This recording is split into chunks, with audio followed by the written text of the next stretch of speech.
vocês? Hoje eu tô aqui pra gente dar continuidade, né, nas leituras dos contos do Edgar Allan Poe. E hoje é o último dia, gente. Hoje é o último dia. Eu tô muito feliz por ter chegado até aqui. Eu espero que vocês estejam gostando da leitura dos contos. Se você acompanhou aí ao longo do mês de outubro, esse mês que é muito especial pra mim, que eu já contei porquê, né? Meu aniversário, dia dos professores e também por ser mês de Halloween. E hoje, não percam, hoje a partir das 7h15 a gente tem uma live muito especial. Convidei meu amigo André pra conversar aqui comigo e a gente vai trazer aí, quer dizer, ele, né, vai contar um pouco sobre a história, né, e a gente vai discutir aí a história, a origem do Halloween e também trazer o gênero, né, o gênero horror, terror, alguns autores, as obras, enfim, a gente vai tá num bate-papo muito legal, eu tenho certeza que você vai gostar, então participem, porque hoje a partir das 7h15 na nossa live, quem participar, quem estiver lá comentando, fazendo as perguntas, enfim, comentando no geral, vai poder participar de um sorteio muito legal que eu vou fazer. Então não vou dar mais spoiler, é surpresa, mas participem da live, por favor, vai ser muito especial a sua participação, belezinha? Então, agora eu vou ler pra vocês o conto William Wilson. Eu precisei imprimir porque esse conto também não tem no livro. Ele é um conto um pouco mais longo, tá? Mas bora lá que eu já li o Escaravelho de Ouro, né? E os Assassinatos da Rua Morgue, que passou de 1 hora, então assim, esse aqui não vai chegar a 1 hora, tenho certeza, vai ser bem menos. Mas tipo, ele é longo porque ele é um monte de folha, mas no geral eu leio rápido, então acho que não vai ser tão longo assim não. Então, bora lá pra gente começar a leitura desse conto. Vou pedir meu like, vou pedir que você compartilhe, que se inscreva no canal se ainda não for inscrito e que ative as notificações pro YouTube te avisar sempre que tiver vídeo novo, tá bom? Hoje, às 6 horas, a gente finaliza a leitura de contos com o clássico O Corvo. E agora a gente vai ler William Wilson, que também é um conto muito divertido. Eu já li anteriormente, né, faz um tempinho, mas eu lembro mais ou menos do que se trata e eu vou relê-lo agora pra vocês. Eu tenho certeza que vocês vão gostar desse conto. Então vamos lá. Admitam por momentos que me chamo William Wilson. Meu verdadeiro nome não deve sujar as páginas em branco que tenho à minha frente. Tenho sido o horror e a abominação do mundo, a vergonha e o opróbrio de minha família. E os ventos indignados não terão levado minha incomparável infâmia até as mais distantes regiões da terra. Sou o mais abandonado dos proscritos. Para mim, o mundo, suas honras, suas douradas aspirações, tudo acabou. E entre minhas esperanças e o céu paira, eternamente, uma espessa nuvem negra, sinistra e ilimitada. Mesmo que pudesse, não quereria escrever nessas páginas todas as recordações de meus últimos anos, de miséria e crime. O último período de minha vida atingiu rapidamente tais proporções de torpeza que seria tão horrendo como difícil descrevê-lo. Pretendo simplesmente determinar a origem de meu rápido desenvolvimento na perversidade. A corrupção, em geral, atinge os homens gradualmente, mas de mim a virtude separou-se de uma vez, como se fora um manto. De um salto gigantesco passei de uma perversidade relativamente banal, vulgar mesmo, a enormidades dignas de um Heliogábalo. Permitam que lhes conte, do princípio ao fim do caso, o acidente fatal que deu motivo a essa maldição. Aproxima-se a morte, e a sombra que a precede lançou já em meu coração uma benéfica influência de arrependimento e de paz, quase a transpor o sombrio vale. Suspiro pela piedade. Ia a escrever pela simpatia de meus semelhantes. Quereria convencê-los de que fui arrastado por forças superiores à resistência humana. Desejaria que descobrissem para mim, no vasto deserto de crime que vou descrever, um pequeno oásis de fatalidade. Desejaria que concordassem e talvez não possam deixá-lo de fazê-lo. Que jamais, no mundo repleto de tentações, apareceu uma igual a esta. E que nunca um ser humano sucumbiu vítima de torturas semelhantes. Não será tudo isso um sonho, na verdade? Acaso não morrerei vítima do horror e do mistério, da mais estranha de todas as alucinações? Descendo de uma raça há muito conhecida pela força da imaginação e por um temperamento irritável em extremo, e desde pequeno confirmei o caráter peculiar de minha família. Caráter esse que se desenvolveu com a idade e me prejudicou mais tarde de um modo tão terrível como singular. Fracos de espírito e sofrendo, além disso, do mesmo mal, meus pais pouco ou nada fizeram para modificar os maus instintos que eu tinha. Fizeram, é certo, algumas tentativas, mas sem energia, sem direção. Falharam inteiramente, redundando no triunfo completo para mim. Desde então passei a mandar em minha casa, ditando ordens numa idade em que poucas crianças pensam em deixar o regaço materno, entregue a meu livre-arbítrio, senhor absoluto de todas as minhas ações. As primeiras recordações da minha vida escolar ligam-se a um casarão exótico, de estilo elisabetano, situado numa aldeia triste da Inglaterra, onde as casas eram todas de antiguidade respeitável. E de fato, aquela aldeia antiga constituía o tipo próprio para excitar a imaginação. Hoje mesmo, ao recordá-la, sinto em meu espírito as mesmas impressões de desolação que me deram suas ruas. Respiro os mesmos aromas de suas numerosas matas. Sinto a mesma voluptuosidade indefinível. Quando me recordo das badaladas profundas do sino, atravessando de hora em hora, com seu som, breve e plangente, a quietude da atmosfera escura, onde se erguia o majestoso campanário gótico da aldeia. Essas lembranças do colégio são sempre para mim o único prazer, e o único que ainda posso sentir. Imerso na desgraça como estou, de certo que me absorverão por procurar consolo, aliás, bem ligeiro e breve, nessas vagas e pueris minúcias. Mas, por vulgares e simples que pareçam, elas têm na minha imaginação um lugar de maior importância, em virtude da sua íntima ligação com a época em que distingo agora os primeiros e vagos avisos do destino, que mais tarde me envolveria tão profundamente com a sua sombra. Deixe-me, pois, recordar. Como disse, a casa era velha e de construção irregular. Tinha um quintal grande, rodeado por um muro alto e sólido, de tijolos, encimado por uma camada de argamassa e vidros quebrados. Aquele muro, digno de uma prisão, limitava o nosso domínio. Somente saíamos dali 3 vezes por semana. Uma vez no sábado à tarde, para passeios curtos e monótonos pelos campos próximos, na companhia dos vigilantes, e das 2 vezes no domingo, em que, com a regularidade de um regimento em parada, íamos assistir aos ofícios da manhã e da tarde na última igreja da aldeia. O pároco dessa igreja era o diretor do colégio. Nós os contemplávamos no nosso lugar especial com um sentimento de reserva e de admiração. Quando ele subia ao púlpito com passos vagarosos e graves, acaso aquele personagem digno de veneração, com tão simples e modesto aspecto, umas vestes tão novas e tão religiosamente ondulantes, uma cabeleira tão bem empoada, tão impertigado e tão nobre, poderia ser o mesmo homem que, momentos antes, de aspecto severo e carrancudo, com o casaco sujo de rapé, nos obrigava, de palmatória na mão, a cumprir as rigorosas leis do colégio? Ah, gigantesco paradoxo, tão completamente terrível de solucionar. Num ângulo de parede maciço havia uma porta mais maciça ainda, cheia de fechaduras e coberta de ferragens chapeadas. E essa porta, que profundos sentimentos ela inspirava, apenas se abria para as 3 entradas e saídas que eu já falei. Achávamos então, no chiar de seus gonzos, uma superabundância de mistério, um mundo completo de observações solenes e de meditações mais solenes ainda. O quintal era irregular e muito dividido. 3 ou 4 partes maiores constituíam o pátio de recreio, situado na parte de trás da casa. E esse pátio era de terra batida, coberto por uma camada de areia, desprovido de bancos e árvores ou de qualquer outra coisa semelhante. Eu lembro-me perfeitamente. À frente do colégio havia um pequeno jardim, ornado de buchos e outros arbustos.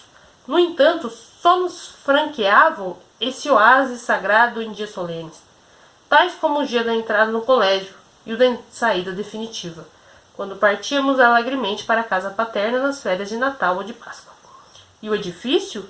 Que curiosa construção! Eu o considerava como um verdadeiro palácio encantado. Era um nunca acabar de desvãos, de divisões incompreensíveis. Dificilmente se poderia dizer quando nos encontrávamos, no primeiro ou no segundo andar, de compartimento para compartimento. Sempre havia degraus a subir ou a descer. E além disso, as divisões laterais eram inúmeras, sem razão de ser, e com tantas voltas e reviravoltas que a ideia que fazíamos do conjunto edifício se aproximava da que fazíamos do infinito. Vivi ali durante 5 anos e nunca consegui determinar com exatidão o pequeno dormitório que eu ocupava com mais 18 ou 20 colegas. A sala de estudo era a maior de toda a casa e pelo menos assim me parecia, de todo o mundo. Era muito comprida e muito estreita, de teto baixo e de janelas em formato ogival. Num canto afastado de onde provinha o terror, havia um recinto quadrado de cerca de 3 metros que fazia as vezes de sactum do nosso diretor, o reverendo Dr. Bransby, durante as horas de estudo. Viam-se em outros 2 cantos, mais 2 estrados semelhantes, olhados com menos terror, mas ainda alvos de considerável receio. Um era um assento do professor de humanidades e o outro do professor de inglês e de matemática, espalhados pelo meio da sala. Achavam-se em grande desordem inúmeros bancos e estantes cheios de livros velhos e enxovalhados. E essas estantes, negras, velhas, estragadas pelo tempo, cheias de golpes de letras, de nomes, de desenhos grotescos e de outras muitas obras-primas de canivete, mal lembravam seu primitivo formato. E em um dos extremos da sala ficava um grande balde cheio d'água e no outro um relógio de tamanho enorme. Encerrado nas paredes daquele colégio venerável, passei, contudo, sem aborrecimentos nem tristezas, os primeiros anos da minha vida. A fecunda imaginação da infância não necessita de um mundo exterior acidentado para se entreter ou divertir, e por isso, na vida monótona do colégio, achei impressões mais vivas e mais intensas do que todas as que mais tarde encontrei na devassidão e no crime. Meu primeiro desenvolvimento intelectual foi muito extraordinário, direi mesmo desregrado. Geralmente, os fatos da vida infantil só nos fornecem impressões mal definidas. Tudo são sombras, vagas e irregulares lembranças, difusa confusão de prazeres pueris e mágoas sem fundamento. Não sucede assim comigo. Devo ter sentido na minha infância com o vigor de um homem feito tudo aquilo que ainda hoje tenho gravado em minha memória, em traços indeléveis, tão profundos e tão duradouros como os da cunhagem das moedas cartaginesas. E vistas as coisas friamente, essa época da minha vida não era digna de recordações. O levantar, o deitar, o estudo das lições, as recitações, os feriados periódicos e os passeios, o pátio do recreio, com suas disputas, seus entretenimentos e suas intrigazinhas, e nada mais. Mas tudo isso, por uma espécie de magia física que só se possui naquela idade, acabou por encerrar grande quantidade de sensações. Todo um mundo rico de acontecimentos, um universo de emoções variadas e inebriantes excitações. Oh, que bom foi esse duro período! Meu caráter ardente, entusiasta e dominador deu-me uma situação preeminente entre os meus colegas e gradualmente ascendência poderosa sobre todos os mais novos ou da mesma idade que eu, e sobre todos, exceto sobre um.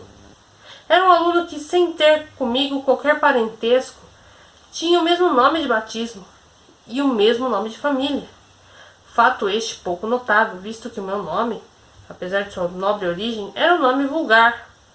Um desses nomes que desde tempos imemoriais são também propriedade do povo.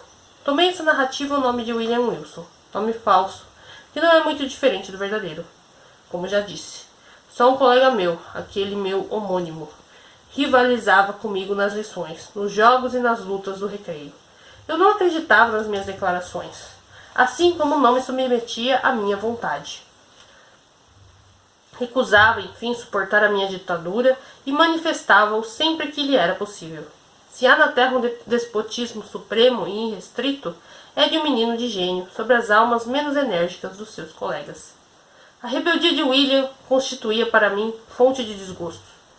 Tanto mais que, apesar do desdém com que afetava tratá-lo e as suas pretensões, bem no fundo temia-o. Não conseguia olhar a igualdade que ele facilmente mantinha comigo, senão como uma prova de completa superioridade, porque pela minha parte só conseguia conservar-me à sua altura graças a grandes esforços. Mas era eu o único a reconhecer essa igualdade, ou melhor, essa superioridade. E os outros rapazes inexplicavelmente pareciam não dar por tal fato. Além disso, William não parecia cheio de ambição, daquela ambição que a mim me impelia a dominar, e nem da energia que me dava autoridade.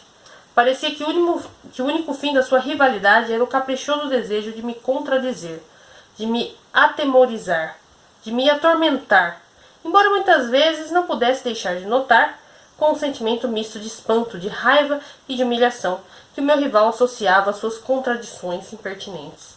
Uns ácimos de afeto, muito intempestivos e muito desagradáveis. E eu nem sequer conseguia explicar a mim mesmo a sua conduta, senão julgando-a como resultado de uma insolência presunçosa que se permitia áreas de superioridade e de proteção. O fato de termos o mesmo nome, junto ao fato, puramente acidental, de termos entrado no mesmo ano para o colégio, espalhara entre os rapazes mais adiantados a ideia de que éramos irmãos. E, em geral, os colegas mais velhos não procuram conhecer com exatidão a vida dos mais novos. Já frisei que Wilson não era, nem no grau mais remoto, aparentado com a minha família. Mas se fôssemos irmãos, teríamos sido gêmeos, porque já depois de sair do colégio do Dr. Bransby, soube casualmente que meu homônimo nascera no dia 19 de janeiro de 1813. E por interessante coincidência, esse dia precisamente aquele em que eu nasci. Não obstante a rivalidade de Wilson e seu insuportável espírito de contradição, não chegamos nunca ao ódio absoluto. Todos os dias havia, na verdade, uma questão na qual Wilson se concedia publicamente a palma da vitória, não deixando, porém, de me fazer sentir, de qualquer modo, que a vitória lhe pertencia. Porém, havia de minha parte um sentimento de orgulho, e da sua, uma grande dignidade, e assim nos conservávamos, sempre dentro das mais estritas conveniências. E as nossas personalidades, iguais em muitos pontos, teriam desabrochado em verdadeira amizade, não fosse aquele sentimento de reserva e de hostilidade. Na verdade, é-me difícil definir os verdadeiros sentimentos que nutria por ele. Era uma mistura confusa e heterogênea, animosidade petulante sem chegar a ser ódio, amizade, respeito, medo e uma curiosidade imensa. O psicólogo de certo já terá adivinhado que éramos companheiros inseparáveis. Em consequência dessas confusas relações, todos os meus ataques dirigidos contra Wilson, e embora abertos ou dissimulados, esses ataques eram numerosos, revestiam mais o aspecto da ironia ou da troça do que o de uma inimizade franca e determinada, e dirigia todos os meus esforços nesse sentido, sem que obtivesse um grande triunfo, mesmo embora eu os planejasse engenhosamente, e isso porque meu homônimo possuía aquela austeridade plácida e reservada que implica o privilégio de ferir a outrem sem descobrir seus pontos vulneráveis. E eu só pude achar nele um ponto vulnerável, mas esse mesmo era um defeito físico, que talvez fosse o resultado de uma enfermidade de constituição. Qualquer outro antagonista menos encarniçado do que eu tê-lo-ia respeitado. William tinha uma fraqueza nas cordas vocais que o impedia de falar alto. E quando falava, sua voz não passava de um murmúrio. E desse defeito tirava eu as minhas mesquinhas desforras. Várias eram as represálias do meu homônimo. E uma havia que particularmente me irritava. Sem que eu soubesse como, ele teve conhecimento de que semelhante futilidade produzia em mim um grande efeito.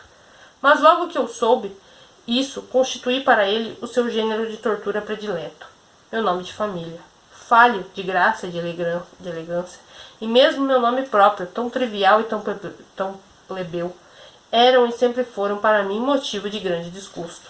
Logo no dia da minha chegada, apresentou-se também o outro Wilson. Isso foi o suficiente para que eu sentisse contra ele certa má vontade, visto que daí em diante eu viria pronunciar o dobro das vezes aquelas sílabas que eram tormentos dos meus ouvidos. E constantemente o teria junto de mim, porque sua vida ao arrastar dos trabalhos e divertimentos do colégio, frequente e inevitavelmente, seria confundida com a minha. E tudo isso me levava a desgostar-me cada vez mais do meu nome. Essa irritação crescia com cada fato que se mostrasse qualquer semelhança física ou moral entre mim e o meu homônimo. E por essa época não descobrira ainda o fato notável da igualdade das idades. Percebia, no entanto, que tínhamos a mesma altura, e cheguei até a descobrir certa semelhança de fisionomia, o que muito me contrariava. Corria a fama geralmente difundida pelos alunos mais velhos de que éramos parentes, o que também me desesperava do mesmo modo. Resumindo, nada me irritava mais, embora eu forcejasse por não o demonstrar, do que as alusões às nossas semelhanças físicas ou morais ou ao nosso suposto parentesco. Contudo, eu não podia crer que tais analogias fossem assunto de comentários ou tivessem mesmo sido notadas por nossos colegas. Seria natural que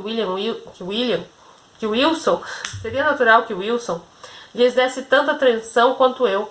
Não achava, porém, natural que Wilson descobrisse nelas um filão tão pródigo de desgostos para mim. Tendo por isso notado quanto essas semelhanças me desgostavam, William tornava-as mais notadas, arremendando-me com prodigiosa habilidade. Copiava-me os gestos e as palavras, imitava minha maneira de vestir, meu andar, meus modos, e enfim, nem sequer minha voz lhe havia escapado, e não obstante seu defeito. Não podia imitar meu tom alto, mas o timbre e a entonação eram idênticos. Quando eu falava baixo, sua voz dir-se-ia o eco da minha. Não tentarei contar-lhes até que ponto aquele curioso retrato me desagradava, porque não posso chamar-lhe com propriedade uma caricatura. Porém, havia um fato de que a certo ponto me consolava. Apenas eu notava a imitação perfeitíssima, e desse modo não tinha de suportar senão os sorrisos enigmáticos e singularmente sarcásticos do meu homônimo. Contente com produzir em mim o efeito desejado, parecia deleitar-se secretamente em apunhalar-me sem pensar no êxito que seu engenho, por certo, facilmente conquistaria. Como era possível que nossos colegas não a compreendessem, não lhe percebessem as manobras, não tomassem parte naquela maliciosa zombaria? Para mim, isso foi, durante muitos meses de sobressaltos, um verdadeiro enigma. Talvez a lentidão com que ele graduava os tormentos que me infligia os tornasse despercebidos, ou talvez a minha liberdade dependesse da grande mestria do pintor, que, desprezando a técnica, única coisa que os espíritos atrasados sabem apreciar na pintura, apenas se ocupava da originalidade, o que me causava um sentimento misto de admiração e desgosto. Já me referi diversas vezes aos cruciantes ares protetores que ele tomava para comigo, e a intervenção que tinha em todas as minhas vontades. Essa intervenção tomava, por vezes, a forma de um conselho que não era dado abertamente, mas sugerido, insinuado, e que era por mim recebido cada vez mais de má vontade, conforme me ia tornando mais velho. Quero, contudo, fazer-lhe a justiça, depois de tantos anos, de confessar que todos os conselhos sugeridos pelo meu rival eram cheios de bom senso, superiores mesmo à sua idade, destituída ordinariamente de reflexão e de experiência. Sua sensatez, seu talento e seu conhecimento de vida e das coisas eram muito superiores aos meus.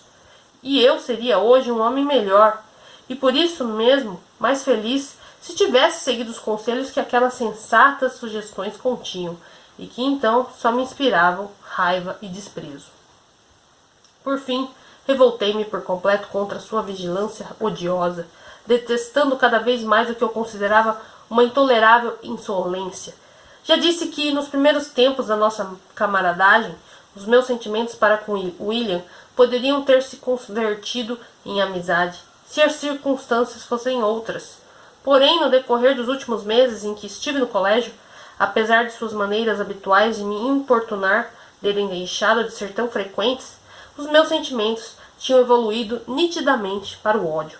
Julgo que, certa vez, Wilson o percebeu claramente e, desde então, evitou-me ou afetou evitar-me. Foi, por essa altura, mais ou menos, que discutimos violentamente. Wilson perdeu sua reserva ordinária, falou-me e agiu com uma negligência estranha à sua natureza. E eu descobri, ou julguei descobrir, em sua voz, em suas maneiras e em seu aspecto geral, qualquer coisa que me era muito familiar. Estremeci ao descobri-lo, mas a descoberta passou a interessar-me profundamente. Acudiam ao meu cérebro obscuras recordações de minha primeira infância, confusas, estranhas, recordações quase apagadas de uma época que a memória já não podia alcançar. Dir-se-ia que tinha já visto o ente que me falava em uma época muito afastada, muito remota. Contudo, essa ilusão apagou-se tão rapidamente como aparecera. E se narro esse fato é unicamente para determinar o dia da minha derradeira discussão com o meu estranho rival. A velha casa em que estava instalado o colégio, em suas inúmeras subdivisões, tinha grandes compartimentos que comunicavam entre si e que serviam de dormitórios à maior parte dos alunos. Além disso, havia, como era inevitável num edifício tão irregular, inúmeros cantos e recantos, sobras e remates da construção que o talento econômico do diretor Bransby transformara também em dormitórios. Eram, porém, divisões tão pequenas que apenas comportavam uma pessoa, e Wilson ocupava um desses quartos. Uma noite, no fim do meu 5º ano de colégio, depois da discussão a que já me referi, aproveitei o fato de todos estarem dormindo, levantei-me, peguei no candeeiro e furtivamente dirigi-me através de um verdadeiro labirinto de estreitos corredores ao quarto dele. Havia muito que projetar a pregar-lhe uma peça, e pensara numa daquelas troças que lhe fazia frequentemente, das quais, repito, nunca tirara grande resultado. Resolvera executar meu plano naquela noite, a fim de lhe mostrar toda a minha animosidade. E chegando à porta do seu quarto, entrei sem o menor ruído. Deixei o candeeiro fora, e coberto com o quebra-luz, o avancei até lhe perceber o ruído tranquilo da respiração. E logo que me certifiquei de que ele dormia profundamente, voltei atrás, peguei no candeeiro e, de novo, me aproximei da cama. As cortinas estavam fechadas, afastei-as e a luz bateu de chapa em Wilson. E ao mesmo tempo que eu olhava fixamente o seu rosto, senti-me penetrado por uma sensação de frio. O coração pulsava-me furiosamente no peito. As pernas vacilavam-me. Senti um horror inexplicável. Minha respiração tornou-se convulsa quando aproximei mais a luz do candeeiro. Seriam realmente aquelas as feições de William Wilson? Sim, eram. Que havia então de extraordinário em seu rosto para que eu me sentisse assim, impressionado? Contemplei-o durante algum tempo, trêmulo, emocionado. O meu cérebro agitava-se sob a ação de 1000 pensamentos sem nexo. Ele não era assim, não. Nunca fora assim, nos momentos em que me contrariava, o mesmo nome, os mesmos traços, a entrada na escola no mesmo dia. E então essa imitação teimosa e absurda do meu andar, da minha voz, dos meus hábitos e do meu jeito. Seria humanamente possível ou o que eu agora contemplava era o resultado do hábito da imitação sarcástica. Apaguei o candeeiro, gelado de espanto, e silenciosamente saí do quarto, abandonando para sempre o ambiente de mistério daquele velho colégio. Decorrido alguns meses que passei em casa dos meus pais, em completa ociosidade, entrei para o colégio de Eton. Esse pequeno intervalo foi suficiente para que eu me esquecesse do colégio do Dr. Bransby, ou pelo menos para que as lembranças dele não me inspirassem os mesmos sentimentos. O acontecimento que fizera com que eu abandonasse o colégio aparecia-me agora como um efeito de pura imaginação. A realidade, o lado trágico do incidente, desaparecera por completo. E quando sucedia lembrar-me de semelhante ocorrência, admirava até onde pode chegar a credulidade humana e troçava da prodigiosa força de imaginação que herdara da minha família. Aquela espécie de desalento, de ceticismo, não diminuiu com a vida que passei em levar em Eton. Mergulhei num turbilhão de loucura e, de súbito, todo o passado desapareceu, menos as sólidas e sérias impressões que dele me restavam. Vou aqui narrar detalhadamente meus infames desregramentos que nenhuma lei ou imposição podiam impedir. Passaram-se 3 anos, 3 anos gastos em desvarios, durante os quais a minha alma se adaptou ao vício e meu corpo se desenvolveu anormalmente. Um dia, depois de uma semana de estúpida devassidão, convidei alguns dos meus colegas mais dissolutos para uma orgia secreta, a realizar-se no meu quarto. Juntamo-nos altas horas da noite e a farra devia prolongar-se impreterivelmente até pela manhã. O vinho corria com abundância, e mesmo outras seduções, porventura mais perigosas, não tinham sido esquecidas.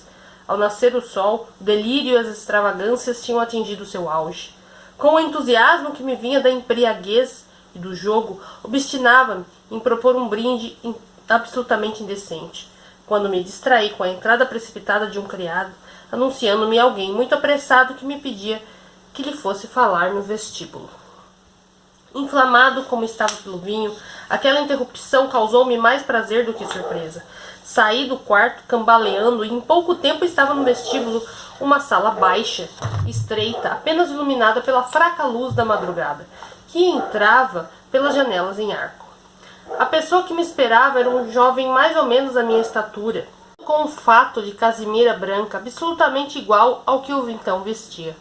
Mal me viu, veio para mim, agarrou-me por um braço com um gesto imperativo e impaciente e disse-me ao ouvido: William Wilson. Como por encanto, minha embriaguez dissipou-se completamente aquelas palavras. Havia qualquer coisa de sobrenatural em seus modos, no tremor nervoso de seu dedo erguido entre os meus olhos e a luz, que me enchia de completo assombro. A importância e a solenidade repreensiva que as suas palavras surdas e sibilantes continham, o modo, o timbre e a chave daquelas sílabas simples, familiares, mas segregadas em mistério, fizeram-me estremecer, como se em minha alma se tivesse produzido a descarga de uma pilha elétrica. E durante alguns momentos o espanto e o terror paralisaram o cérebro. Quando voltei a mim, ele desaparecera. Minha imaginação desvairada sofreu um poderoso abalo com esse acontecimento, que, no entanto, se foi desvanecendo gradualmente. E, na verdade, durante algumas semanas, entreguei-me a sérias indagações ou mergulhei em mórbidos pensamentos. Não tinha dúvida sobre a identidade da pessoa que tanto se intrometia em minha vida. Mas quem era? O que era William Wilson? De onde vinha e o que pretendia? Eu nunca consegui aclarar esses pontos. Eu só consegui saber, de todas as investigações que fiz a seu respeito, que no mesmo dia em que eu fugira, ele também saíra do colégio, forçado por um acontecimento qualquer. E passado algum tempo, deixei, porém, de pensar nisso, absorvido como andava com a ideia de minha próxima próxima partida para Oxford. Apenas cheguei àquela cidade e porque a generosidade pródiga de que meus pais me permitiam um luxo. Direi mesmo uma opulência, de que já não sabia prescindir. Comecei a vir a rivalizar em devassidões com os primeiros herdeiros dos mais ricos condados da Grã-Bretanha. Levado ao vício por tais meios, dei livre expansão àquilo a que era naturalmente propenso. Na louca embriaguez dos meus desregramentos, passava por cima dos conceitos mais vulgares da honra e da decência. Seria, porém, absurdo relatar aqui essas loucuras. Acho suficiente dizer que ultrapassei as extravagâncias de Herodes. Inventei inúmeras loucuras, ajuntando assim um considerável apêndice ao longo catálogo dos vícios que então reinavam na minha universidade mais devassa de toda a Europa. Enfim, levado no turbilhão da libertinagem e do vício do jogo, desci até o ponto de adquirir os ardis mais baixos dos jogadores profissionais, praticando habitualmente essa desprezível ciência como um meio para aumentar a minha já grande fortuna a custos dos colegas. E esse crime, já de si incompatível com os mais rudimentares sentimentos de honra e dignidade, constituía, por isso mesmo, minha salvaguarda. E com efeito, qual dos meus colegas, incluindo mesmo os mais depravados, ousaria suspeitar do alegre, do franco e do generoso William Wilson, o rapaz mais honesto e o mais liberal de Oxford, cujas extravagâncias não eram mais do que simples expansões de sua mocidade exuberante, cujas faltas não eram senão originalidades inimitáveis e cujos tenebrosos vícios não passaram de simples loucuras? E assim passei 2 anos, quando chegou à universidade um jovem de nobreza recente, fabulosamente rico, ao que diziam de nome Gladioning, e que não hesitava em gastar a sua fortuna. Procurei relacionar-me com ele, e descobrindo que não tinha grande inteligência, logo decidi torná-lo vítima das minhas habilidades. Frequentemente o convidava a jogar, deixando que, a princípio, ganhasse consideráveis importâncias, de acordo com o processo vulgar dos jogadores. Tenho amadurecido meu plano. Encontramo-nos, eu, com a firme decisão de pôr em prática o que planejara, em casa de um camarada nosso, Sr. Preston, conhecido de ambos, mas que, manda a verdade que se diga, nem sequer sonhava que se fosse jogar em sua casa. A fim de ocultar melhor os meus planos, fiz-me acompanhar de um grupo de 8 ou 10 rapazes, preparando tudo para que a aparição das cartas parecesse perfeitamente natural e que fosse a própria vítima a propor o jogo. Resumindo, para abreviar um assunto de tanta vileza, basta dizer que não me esqueci de nenhum dos processos usados em idênticas circunstâncias. Processos tão estúpidos e tão divulgados que custa acreditar haja sempre pessoas tão simples capazes de se deixar enganar por eles. O jogo que escolhemos foi o écarté. Só a alta noite dispus as coisas de forma a ter Glendinning como único adversário. Os outros, interessados pelas proporções que nosso jogo adquiria, haviam deixado de jogar e rodeavam a nossa mesa. Glendinning embaralhava, dava as cartas e jogava com um nervosismo singular, mas durante a primeira parte da noite obrigara-o a beber copiosamente, e eu próprio julgava que o estado de nervos em que se encontrava fosse efeito da embriaguez. Em muito pouco tempo me ficou a dever uma considerável quantia. Bebeu então mais um cálice de vinho de Porto e fez precisamente o que eu previra. Quis dobrar a parada já muito elevada. Afetei recusar, e filo com habilidade, só quando a minha recusa terminante lhe provocou palavras azedas e duras que davam à minha anuência o aspecto de uma vingança. Acedi. O resultado foi o que eu não podia deixar de ser. A vítima caíra perfeitamente na armadilha, e em menos de uma hora uma dívida quadruplicara. Notei então que na fisionomia de meu adversário a vermelhidão do vinho fora substituída, quase subitamente, por uma terrível palidez. Notei-o com espanto, porque conforme as informações que obtivera a respeito de Glendinning, eu o supunha fabulosamente rico, e a soma que estava a perder, ainda que na verdade bastante elevada, não podia, pelo menos assim eu imaginava, causar-lhe grandes embaraços, e muito menos impressioná-lo daquela maneira. Uma vez mais julguei que sua perturbação fosse consequência do vinho que bebera, e então, para salvaguardar perante os colegas a minha suposta reputação, e não por qualquer outro desinteressado motivo, ia insistir peremptoriamente para que o jogo acabasse, quando percebi, por umas palavras ditas a meu lado e por uma exclamação de desespero do meu adversário, que Glendinning estava totalmente arruinado. É difícil dizer como haveria de me conduzir em tal circunstância. A deplorável situação da minha vítima sensibilizava e entristecia a todos. Seguiram-se alguns minutos de silêncio profundo, durante os quais senti, bem contra minha vontade, ruborizarem-se minhas faces sob os olhares indignados que me lançavam os mais sensíveis do grupo. Devo mesmo confessar que senti o coração aliviado de um peso que o armafanhava quando se produzia uma interrupção extraordinária. As pesadas portas da sala onde estávamos abriram-se repentinamente de par em par com tal ímpeto que todas as velas se apagaram como por encanto. Antes, porém, que a luz se extinguisse, pudemos ver quem entrara. Era um indivíduo com a minha estatura, aproximadamente embuçado numa capa, e agora, imersos em profunda escuridão, sentimos sua presença entre nós. E antes que pudéssemos recobrar-nos do enorme espanto que ele provocara com sua violenta entrada, ouvimos-lhes a voz. Meus senhores, disse ele com uma voz muito baixa, ainda que suficientemente audível, uma voz inesquecível que me causou arrepios até a medula dos ossos. Não lhes peço desculpa de forma intempestiva como entrei, porque, procedendo assim, nada mais fiz do que cumprir aquilo que considero um dever. Por certo não conhecem os senhores o caráter da pessoa que acabaram de ganhar ao écarté de uma quantia enorme a Lord Glendinning. Vou, pois, indicar-lhes um modo fácil de adquirir esse conhecimento. Para isso, rogo que examinem o forro do punho da manga esquerda e alguns pequenos maços que irão encontrar nos largos bolsos do seu casaco. Enquanto ele falava, o silêncio era tão profundo que, se um alfinete tivesse caído ao chão, ter-se-ia ouvido o ruído. Assim que disse a última palavra, o estranho personagem desapareceu, e tão bruscamente como entrara.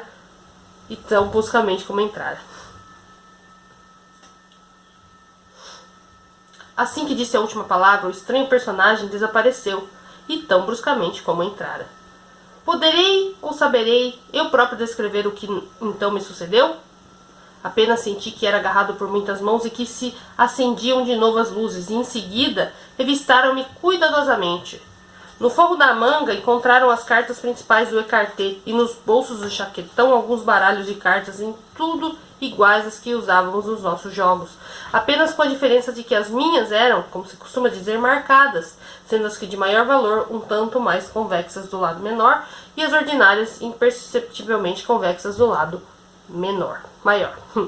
Graças a esse estratagema, um ingênuo que corta o baralho no sentido do comprimento, como habitualmente se faz, cortam infalivelmente de maneira ao dar ao aniversário uma carta principal, enquanto o esperto corta no sentido da largura, não dando assim à sua vítima senão cartas inferiores. A descoberta que fizeram foi seguida por um silêncio desdenhoso.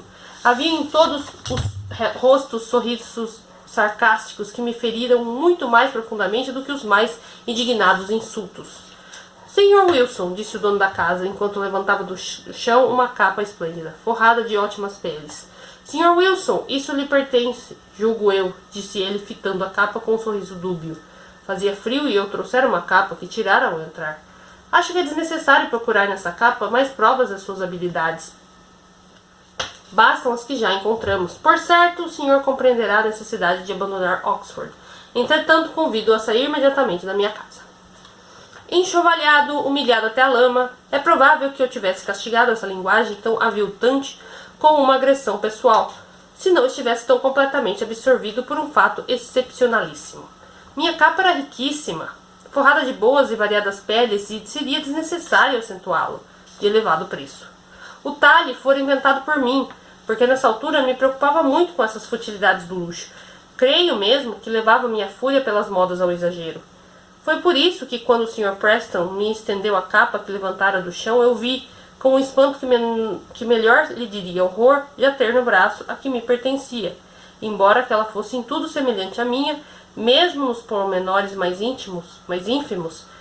Eu, contudo, conservei a presença de espírito, peguei-a, pula sobre a minha, sem que ninguém desse por tal, e abandonei a casa com um olhar rancoroso. E nesse mesmo dia de madrugada, saí precipitadamente de Oxford e fugi para o estrangeiro, cheio de medo e coberto de opróbrio. Mas a minha fuga era vã, triunfante. Meu amaldiçoado destino perseguia-me, mostrando-me em evidência que o meu misterioso poder mal começara. Apenas cheguei a Paris e tive provas imediatas da influência de William Wilson. Os anos decorriam e ele sempre perseguia-me, miserável.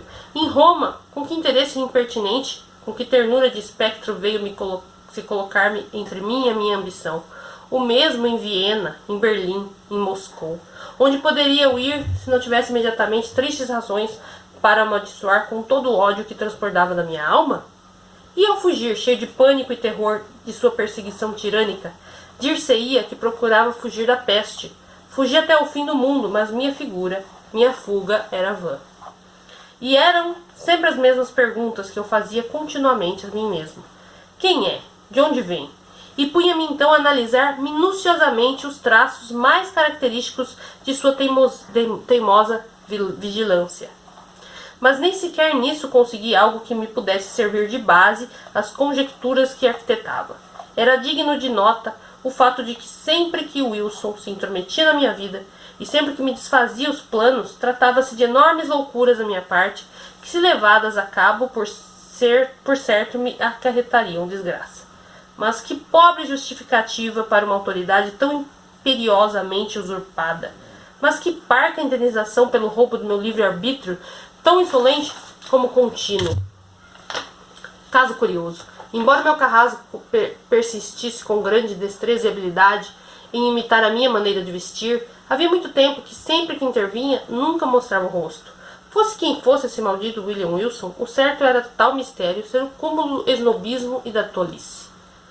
Acaso poderia ele julgar que, como meu conselheiro em Eton, como destruidor da minha reputação em Oxford, como aquele que obstara a realização das minhas ambições em Roma, da minha vingança em Paris, meus amores em Nápoles, da minha cobiça no Egito, que nesse ser, enfim, simultaneamente meu inimigo e meu gênio mau, eu não reconheceria William Wilson no colégio, meu homônimo, meu camarada, o temido e odiado rival da instituição do Dr. Bransby?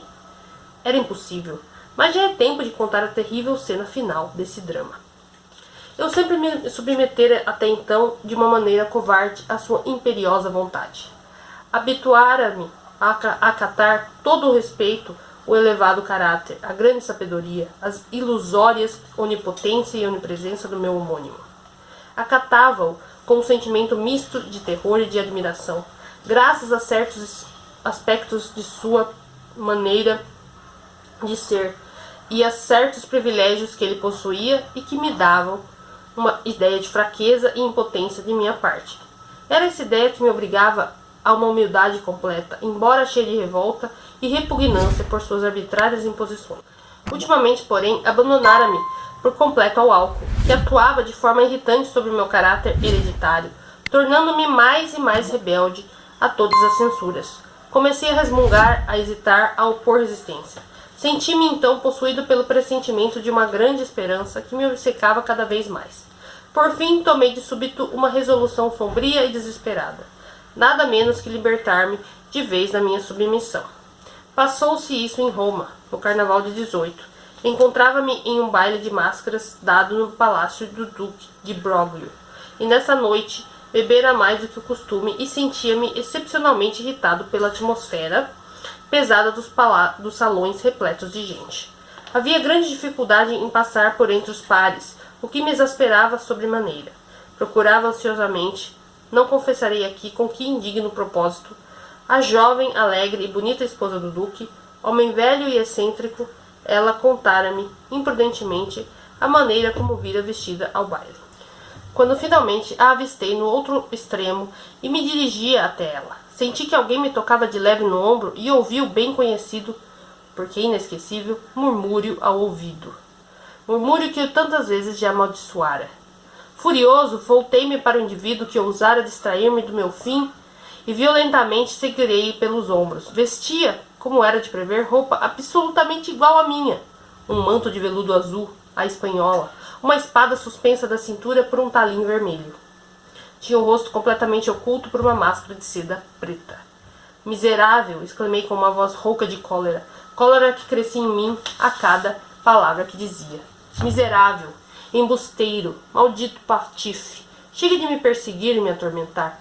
Venha comigo ou mato você aqui mesmo. Disse essas palavras e abri passagem por entre os pares que dançavam no meio do salão do baile. Dirigindo-me para uma pequena antecâmara contígua e sabendo que ele me seguiria irresistivelmente. Mal entrei, empurrei-o violentamente, fechei a porta ao mesmo tempo que proferia tremenda praga e ordenei-lhe que desembainhasse a espada. Pareceu hesitar um momento, por fim, com um ligeiro suspiro, pôs-se em guarda silenciosamente, demonstrando calma extraordinária. O combate não durou muito. Exaltado como estava, nervoso e cheio de ódio, sentia meu braço forte e firme como nunca. Em poucos minutos, fi-lo recuar até a parede, e, uma vez ali, vendo-o impotente para defender-se, trespassei-lhe o peito sucessivas vezes como selvagem velocidade. E nesse instante ouvi mexer na fechadura da porta. Rapidamente tratei de impedir a importuna entrada de alguém, e em seguida voltei para junto de meu inimigo agonizante. Ah, só então senti como a linguagem humana é impotente para exprimir o espanto e o horror que experimentei perante o obstáculo que me deparou. Durante o curto momento em que me afastara, o aposento mudara completamente em suas disposições. No lugar onde momentos antes eu nada vira, havia agora um grande espelho. Pelo menos assim me pareceu em minha exaltação. Aproximei-me dele, cheio de terror, e vi caminhar para mim a minha própria imagem, com o rosto extremamente pálido e todo salpicado de sangue, avançando com passos lentos e vacilantes. Disse ser isso que me afigurou, mas na realidade nada disso ocorria. Tratava-se do meu inimigo, de William Wilson, que agonizante se erguia perante a mim. A máscara e o manto jaziam no chão. Não havia uma só peça de seu traje, nem um só traço de seu rosto, tão característico e tão singular, que não fossem meus. Realizava o absoluto da identidade. Era Wilson, mas um Wilson que já não murmurava ao falar, pelo contrário, falava tão alto que tive a impressão nítida de ouvir a minha própria voz dizendo: venceste e eu pereço, mas daqui para frente também tu estarás morto, morreste para o mundo, para o céu e para a esperança. Existias em mim. Olhe bem agora para a minha morte, e nessa imagem que é tua, verás o teu próprio suicídio. E a gente conclui aqui então a leitura de William Wilson, um conto de 1834. Gente, o que a gente pega desse conto aqui? Pra mim, William Wilson é puramente a voz da nossa consciência, entendeu? Eu interpreto dessa forma, entendeu? Todas as formas, a gente vê aí as situações que ocorrem com ele, e acontece sempre num momento, num determinado momento, aparece essa figura, essa coisa, e sussurra, né, William Wilson no ouvido dele. Enfim, pra mim é a voz da consciência, entendeu? É isso. Espero que vocês tenham gostado desse conto, que eu curti bastante reler depois de tanto tempo, né?